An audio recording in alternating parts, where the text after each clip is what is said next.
Bom dia, boa tarde e boa noite! Está começando o primeiro episódio da Ilha dos Heróis. E óbvio, claro, com a presença de ninguém mais, ninguém menos que Van. e Esté.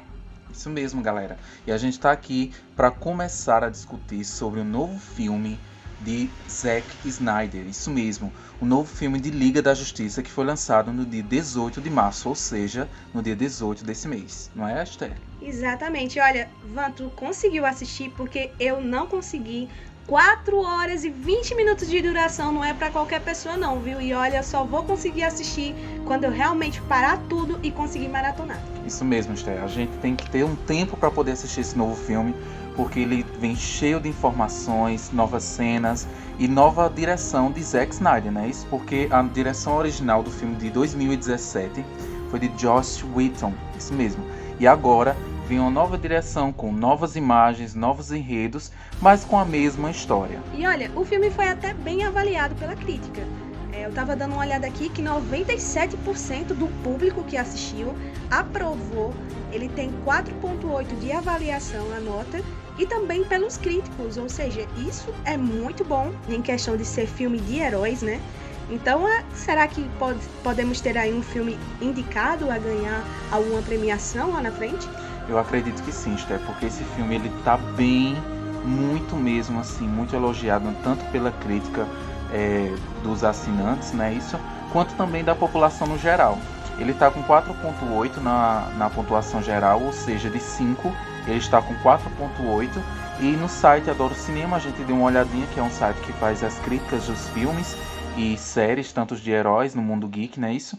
E tá 4.1, ou seja, isso significa que a galera tá recepcionando muito bom esse filme, apesar da longa duração, Esther.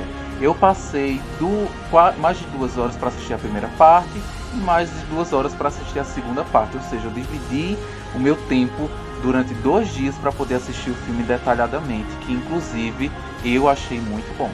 E aí me conta, qual foi a cena que você mais gostou? Olha, a gente vai ter spoiler aqui. Quem ainda não assistiu, cuida pra assistir, dá uma pausa aí no nosso episódio, tá certo? Porque a gente vai começar a soltar aqui alguns spoilers e você não vem brigar com a gente depois. Isso mesmo, Esther. Então você que está escutando a gente, pode se preparar, porque tem só um pedacinho de spoiler, tá bom? Porque para quem assistiu o filme tem muita informação, tem novas cenas que foram cortadas, inclusive. Tem também os personagens em ascensão, ou seja, no primeiro filme, em 2017, muitos personagens tiveram a sua ascensão cortada, como Mulher Maravilha, e nesse novo filme é totalmente diferente, ou seja, a Mulher Maravilha tem um empoderamento, tem novas cenas, ou seja, ela tem a oportunidade de brilhar mais. Assim também como o Cyborg, ele tem uma importância unilateral em todas as cenas. Temos também Flash que tinha antes uma cômica bem azeda, bem caracterizada como um humor muito ácido. Esse novo filme ele já vem com uma nova roupagem, ele já tem um papel muito importante que vocês vão ver, não vou falar também, para não deixar o spoiler tão na cara assim, mas vocês vão perceber que esse novo filme ele veio para empoderar todos os personagens e também fazer a divisão correta de cada um. Por quê? Porque no primeiro filme, além de ser pouco tempo, foram cortadas muitas cenas, que inclusive foram gravadas pelo próprio Zack, e que foram deletadas por simples desejo do diretor anterior a ele, não é isso? Olha, eu tava ouvindo você falando e eu queria saber o que você achou do vilão. Porque tem uma crítica aqui que chegou à nossa produção, do Eduardo Bertão, dizendo assim: um vilão tão genérico e chato, e o CGI que parece ser de PS2, pirata e vários outros efeitos especiais estranhos. Na verdade, Esther, um novo filme ele vem com um protagonista e o coadjuvante da questão, quando falamos na questão de vilão, né? Porque o primeiro filme, O Lobo da Estepe, ele era muito mal feito, digamos que foi uma extensão de linguiça. E nós vamos aproveitar agora para abrir espaço aqui para os nossos internautas, ver o que eles estão falando a respeito. E olha só, esse comentário do Idelbrando Martins, ele escreveu o seguinte: não sou fã de super-heróis. Quando adolescente eu gostava muito do Batman, porque ele não possui superpoderes e psicologicamente é mais realista e interessante. Sobre este filme, fiquei impressionado por ter conseguido aguentar as primeiras 2 horas e 54 minutos sem sentir sono e vendo o filme das 10h43 até as 2h30 da manhã. Olha só, o restante do dia ele conta aqui que viu no dia seguinte e ele sentiu sono porque muita gente está falando que o começo do filme ele tem muita demora para começar realmente, de fato, a engrenar. E você sentiu isso também, Van? Senti, Esther. Na verdade, o filme ele é dividido em várias partes, não é isso? E cada parte ela vai contando a história mais detalhada de todos os heróis. Porque o primeiro filme, infelizmente, não teve esse detalhamento, essa história, para a gente poder ver o que há por trás daquele herói para ele ser daquela forma. Um exemplo que foi citado aí nesse comentário de um dos internautas é justamente o início do filme. O início do filme ele é mais arrastado, por quê? Porque ele vem trazendo toda a história de cada personagem, como se desenrola, e no primeiro filme, inclusive, não é explicado como as caixas maternas elas são ativadas, né? A gente vê no primeiro filme de 2017 que as caixas já estão ativadas, mas como houve essa ativação?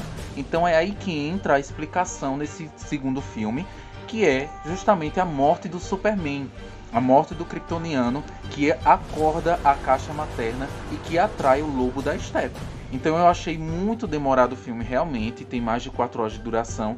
Eu fiz igual o nosso internauta, tive que dividir em duas partes, só que eu assisti um dia uma parte, no outro dia assisti a outra parte, para poder entender. Mas realmente quem está nessa expectativa não quer dividir o dia, ele já quer terminar logo, independente do horário que termine, ele quer assistir, porque esse filme, como eu falei anteriormente, ele foi feito para os fãs. Mas eu, como fã e como telespectador, gostei bastante desse filme. E olha, tem muita gente falando aqui que o que fez o filme ficar ainda mais épico foi o tom do diretor, que deu uma repaginada completa e deu muito mais desenvolvimento aos personagens. E você também concorda com essa afirmação, não? Isso mesmo, Esther. Como eu falei anteriormente, a gente tem mais um detalhamento de cada personagem, não só dos heróis, também do próprio Lobo da Estepe, que no primeiro filme ele foi protagonizado como o vilão principal, quando na verdade não era. O Lobo da Estepe ele sempre veio a trabalho de Darkseid, né? Aquele vilão extremo, que inclusive ele aparece nesse filme como vilão, e o Zack ele traz esse tom mais assim, um tom mais negativo, um tom mais frio e um tom de medo, porque no primeiro filme você não tem medo do Lobo da Estepe, um vilão como eu posso dizer, meia boca. Só que no segundo não, no segundo Lobo da Estepe, além dele ter deu uma repaginada no visual dele, com a nova armadura que se adapta a ataques, temos também o próprio Darkseid que aparece, e quando ele aparece ele causa realmente aquele medo, aquela aflição nos heróis e quem está assistindo também, né? Então eu acredito que esse comentário do internauta é bem pertinente, porque no primeiro filme nós não vimos um vilão de verdade, e nesse segundo nós já temos o próprio Lobo da Estepe servindo a Darkseid, e quando os dois realmente eles botam um pouquinho, digamos assim, de medo e de banca maior nos heróis. Olha, eu já tô curiosa pra assistir. Eu confesso que eu ainda não assisti, mas eu vou assistir sim. Porque, olha, 4 horas e 20 minutos não é para ninguém. Assim, é realmente muito complicado você encaixar ali na sua rotina. Mas com esses comentários do Van, vou te dizer, tô curiosa. Apesar dos spoilers já tomados, mas tô curiosa. Então eu vou aproveitar aqui para partir para o nosso segundo tópico, porque eu tô muito curiosa para assistir e eu queria saber como que o Van conseguiu assistir ao novo filme da Liga da Justiça, porque olha, é complicado conseguir administrar tanto o serviço de streaming, principalmente na situação atual financeira que nós brasileiros vivenciamos. Você está certíssima, Esther. A gente, quando olha na situação em que vivemos, quando pesa no bolso da gente, é que a gente sente de verdade, né? E não é todo mundo que tem esse poder aquisitivo para ter assinatura em todas as plataformas de streaming, né? Eu estava fazendo uma soma aqui, aí fazemos a soma da Amazon, nós fazemos a soma da HBO, também fazemos a soma da Disney Plus, da Netflix. E fazendo a soma disso do primeiro mês, inclusive, a gente tem uma média aí no valor de R$ 94,60. Quase R$100 em serviços de streaming. Gente, um salário que a gente tem hoje no Brasil, olha, é você escolher entre assistir um filme e fazer uma feira. Isso mesmo, Esther. Isso é muito complicado porque nós vivemos um momento muito delicado financeiramente no nosso país e que se você quiser ter um pouco de alívio, um pouco de entretenimento, você vai ter que pesar um pouquinho no bolso, tá? Eu tenho uma assinatura da HBO, tenho também da Netflix e da Amazon. Eu não tenho assinatura da Disney Plus, por exemplo. A Disney Plus eu acho muito caro e você também, hoje em dia, você pode verificar em alguns sites, né, que disponibilizam isso online gratuito. É um pouco complicado a gente falar sobre esse assunto, mas é o que a gente está vivendo hoje em dia justamente por conta dessa situação financeira complicadíssima que o nosso país está vivendo.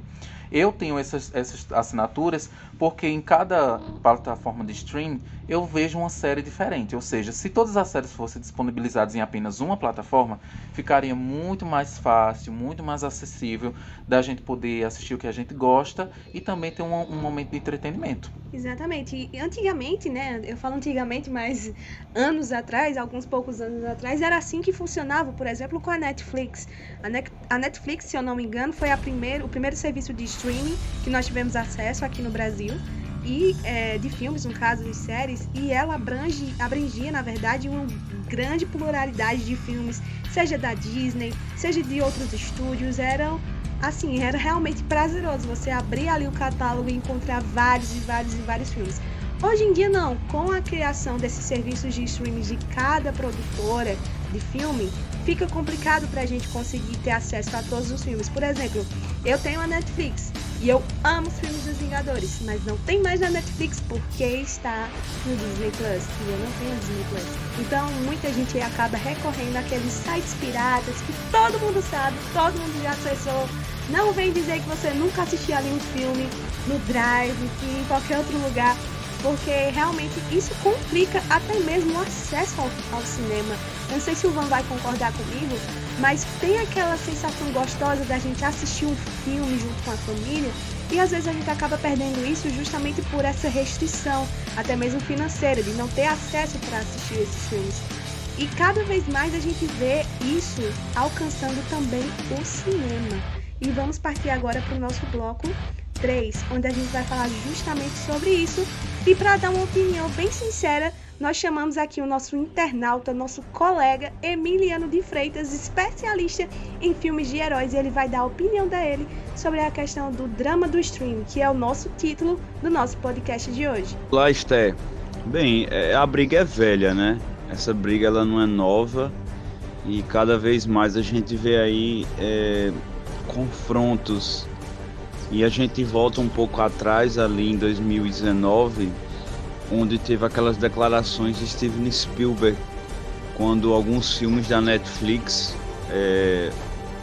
que foi a pioneira, né, para cinema via streaming.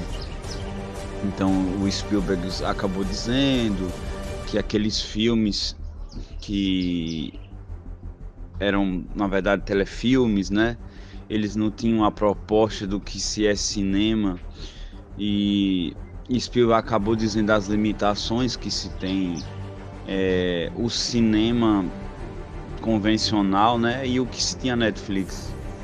Então, tipo assim, de certa forma, se torna-se um pouco desleal a questão do streaming, porque o streaming ele tem um acesso bem maior do que o cinema.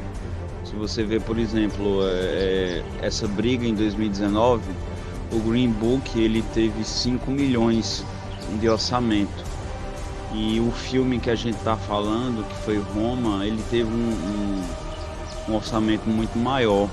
Sem contar que Roma também teve essa exibição em Los Angeles e em Nova York. E a Netflix ela foi lá e bateu de frente com as declarações do Spielberg e falou: olha, é o seguinte, a gente adora muito cinema e algumas pessoas elas não têm como pagar esse valor, né? A Netflix e os outros streams ele tem esse valor mais acessível. E tem lugar que não se tem um cinema físico, né? Tem esse lugar que o cinema em si não se tem. E assim, quando você é cineasta, você tem mais liberdade, né? Com o streamer, você não tem aquela carreira, né? Aquele time que o cinema tem que dar. Porque cinema ainda é um lugar onde, tipo, ele te limita, você tem um tempo, você tem um time, você não pode ficar aquelas horas como no stream, né? Que aí é onde eu vou entrar nessa atual guerra. Com a pandemia, os estúdios eles decidiram lançar os seus filmes nos seus streamers. De 2019 para 2021, a gente teve um acréscimo de mais 2 streamers, que foi o HBO Max, que é da Warner, da AT&T, e o Disney Plus, que é da Disney, né, do grupo Disney. E eles estão lançando seus filmes pelo streaming porque o cinema está fechado. Então a pandemia ela deu um novo ar para os estúdios, mas até que ponto, né? Até que ponto está se fragilizando não só o cinema local, mas tipo como se vê filme, né? A questão massiva que se tem em cinema, será que eu tenho da mesma forma? O famoso a famosa aglomeração que você fazia aqueles altos gols com os gols, eu digo, aquelas expressões, né? Com os filmes dos blockbusters. Então, tipo assim, essa nova guerra a gente acompanhou aí com a Mulher Maravilha, alguns filmes da Disney estão sendo lançados pelo Prime Access, eu acho que é o nome do esquema que você tem que pagar. Mas aí eu acho que nessa guerra quem está perdendo realmente é o cinema, no caso local, porque eles não estão tendo tanto lucro. Existem pessoas que trabalham, existem pessoas ali que fazem limpeza, existem pessoas que colocam aquele cartaz. E os estúdios, de certa forma, ela ainda vai ter aquela popularidade do produto. Eu não sei se é a mesma popularidade, como a gente começou a falar lá no áudio, né? A gente não estava falando de um blockbuster, que no caso foi Roma, e o filme Green Book, são filmes cultos. Então eu acredito que quem sai perdendo nisso são os profissionais de cinema, sobre a questão da popularidade, sobre a questão da facilidade de acesso. Quem ganha é o público ele tem mais velocidade com aquele produto. Estúdios como a Warner, estúdio como a Disney tá lançando o filme muitos minutos depois, né, horas depois, quando se dá um acesso ao cinema. Mas a Warner, a Disney e outras empresas já disseram que esses produtos em 2022 com a pandemia devem voltar ao normal. Isso vamos aguardar os próximos capítulos. E é isso aí, galera. Escutamos aí a opinião do nosso ouvinte Emiliano de Freitas. Agradecemos demais essa parceria aqui com o nosso podcast, não é isso, Esther? Exatamente, Emílio, valeu! Valeu demais. Referente à sua opinião, Esther, digamos que eu como usuário do cinema fico um pouco triste, porque sempre é bom você comprar aquela pipoquinha, sempre é bom você levar aquele refrigerante, ir com o seu companheiro, com sua família, com sua melhor amiga, para você assistir o cinema, porque aquilo é uma magia que envolve tudo, não é apenas você pagar um ingresso e ver, não, é toda a questão de magia que você vê naquele local. Eu fico triste por uma parte, porque quebra tudo isso que você tem de imaginário. Além da expectativa, né, Evan? Porque quando a gente vê que tá em cartaz um filme aí inédito, formam-se filas para assistir na frente da sala, e aquela expectativa, todo mundo assistindo junto. Antes da pandemia acontecer, eu lembro que eu fui assistir Star Wars no cinema, e era todo mundo vibrando junto, gritando junto, era pipoca voando pra cima. E, gente, de verdade, eu sinto muito falta disso, muita falta. E ver esses cenários se caminhando aí pra gente só ter o serviço de streaming, os cinemas aí possivelmente fechando, deixando de ser uma atividade tão recorrente, me dá uma dorzinha no coração, Van. É isso mesmo, Esther. Toda a questão da pandemia que temos, a questão financeira que está impactando muitas empresas, inclusive as empresas cinematográficas em shoppings, não é? E em outros locais também. E fora isso, tem também a facilidade do streaming, tanto nas plataformas, ou também você pode acessar no próprio site online. Isso também prejudica muito. Então eu como usuário do cinema, inclusive o último filme que eu assisti no cinema, Esther, foi Vingadores Ultimato, né? Que foi toda aquela expectativa, muitas filas, a galera vestida com a camisa dos seus heróis, com... Ah, isso é muito legal.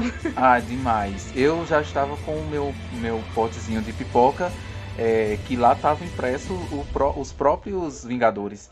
Então isso é toda a questão de magia. Eu fico um pouco decepcionado, porque é toda essa quebra que a gente tem, é toda essa expectativa de fã, tudo isso mais, eu fico muito triste. Quem nunca deu um beijinho dentro do cinema, né, gente? No escurinho do cinema.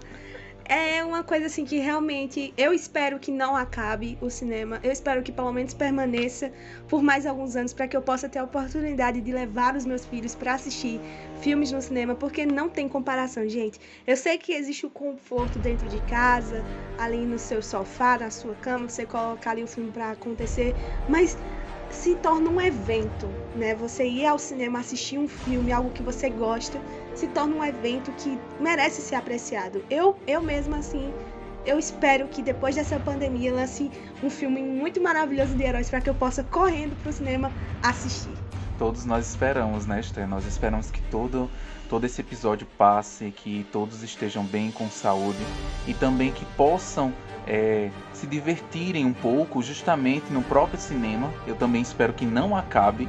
Eu desejo muito do coração que não acabe, porque o cinema ele faz parte do nosso entretenimento, do nosso tempo de lazer. Da nossa história. Isso, da nossa própria história, porque eu frequentava o cinema desde da minha adolescência, e hoje em dia você vê que está tão escasso que você fica triste de ver a questão de não ter mais aquela magia, aquela expectativa de um novo filme no cinema, para você ir lá comprar, pagar minha passagem, minha entrada, né?